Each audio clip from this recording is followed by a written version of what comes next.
வணக்கம்ப்பா. நேற்று எங்கள் ஊரில் விடிய விடிய மழை. காலையில் எந்திரிக்கவே முடியல குளிரில். 7:30க்கு தான் எந்திரிச்சேன். கிச்சனில் காப்பி கலந்துக்கலான்னு போகும்போது தான் பேரனுக்கு லஞ்ச் பாக்ஸ் என்ன ரெடி பண்ணியிருக்காங்கன்னு பார்த்தேன். தேங்காய் பால் சாதமும் மீன் மேக்கர் கிரேவியும் பண்ணியிருக்காங்க. நீங்கள் இப்படி கிரேவி பண்ணுறதா இருந்தால் சின்னதே வாங்கிக்கோங்க. சின்ன சைஸ் தான் உங்களுக்கு நல்லா எசன்ஸ் இறங்கும், பொரிக்கிறதுக்கும் நல்லாயிருக்கும். பிரியாணி பண்ணுறதா இருந்தால் நீங்கள் அந்த மீன் மேக்கர்லேயே பெரிய சைஸ் வாங்கிக்கோங்க.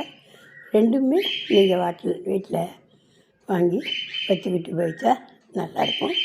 அப்படியே எனக்கு ஒரு காப்பி கலந்துக்கலான்னு பால் பக்கத்து அடுப்பில் சூடு பண்ணியிருக்கேன். பாருங்கள், வந்து ஆடை பாருங்கள்.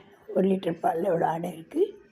இது பசும்பால், சுத்தமாக நாட்டு பசும்பால் ஒருத்தர் கொண்டு வந்து எங்களுக்கு கொடுக்குறாரு.